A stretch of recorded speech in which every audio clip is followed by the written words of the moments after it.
দাঁড়া দাঁড়া রইতে দাও না, এর কি হচ্ছে সেটা দেখবো আমি।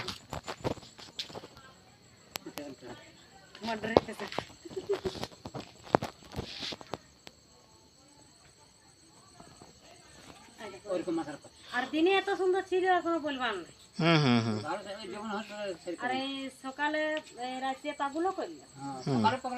হ্যাঁ গো সকালে, তারপরে বাসিয়ানটার দিকে একটু কম পাগলা, হ্যাঁ দুপুরটার দিকে, তারপরে অল্প অল্প পাগলায়, এখন টুকু দুবার লাগলো, পেশাবও করলো, আর এখনো পেশাব করলো। মানে যেরকম কেসটা হিসাবে হালকা ফুলকা করলো ঠিকই আছে।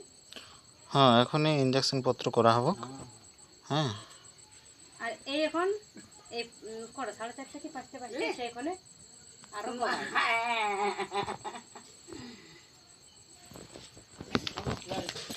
একদম ভালো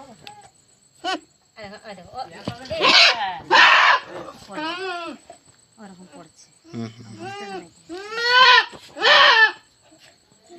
হয়তো সারা রাত্রে কি করে থাকবো।